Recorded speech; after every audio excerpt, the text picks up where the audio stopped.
So, an update after 2 weeks. I didn't do a video last week simply because I took a week off, a full week off. That was the first one since I went full time, and yeah, I did some work, like maybe 30 minutes a day.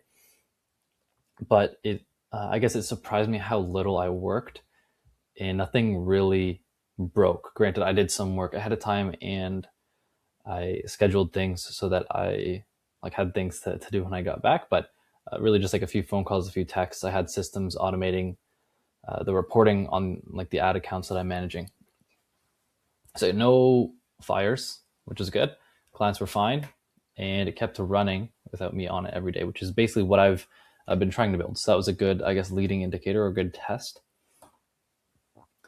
The the thing was, it did get me thinking, like, am I charging enough for how much work I put in? And I guess that's kind of backwards because I just said like how little I was working. But the reason is when I onboard someone, it's very intense. And I think I've mentioned this before, like the build out, tracking, getting integrated with their systems, building like the landing pages, the campaign. And then the first few weeks is watching it very closely to make sure it works. And so part of my brain is doing the math like a job, where it's like hours in versus dollars out. Like for the first month, I get X amount, and I'm putting in a lot of work up front. But I started to realize that work was amortized across the whole lifetime of the client. And so even if I do less work the second month than the first month, even though the first month it might not be like, quote, worth my time, the work really is just front loaded. And after that, like a well-built account, which all of my accounts are, they mostly run and just becomes about steering, not like grinding and putting in a whole bunch of hours. And so I have this dichotomy of like, am I even charging enough for what I do? Or the second one is I feel a bit guilty, like not putting in a bunch of hours, even when the results are good. And I guess maybe that's just conditioning from the past 3 years where I was working in a job.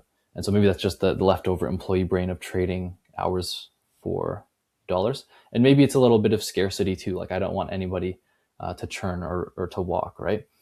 I just want to do everything in my power to give the best results that I can. But that's also not a good reason to undercharge. So I guess, yeah, that's what's been on my mind recently. Not too much, just that realizing like I'm not paid for hours of input, but I'm paid based on outcomes.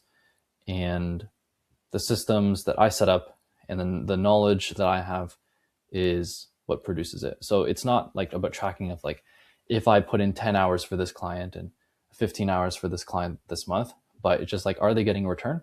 And is it compounding, and am I learning? And specifically, like not just me, but like integrating it into my processes and knowledge base so that every client benefits. And so I guess when both are true of like, if they're getting a return and what I'm building is compounding, and so the results are scaling, not linearly correlated to my effort. I guess when both of those things are true, then the price is fair, and I guess it's okay, and it's reasonable for me to want the work to be worth my time. And so I do want to get a few more clients this summer. Not because I'm behind necessarily. Like I did hit my goal of 6 active clients, but I did slightly miscalculate my business expenses. I didn't properly forecast them.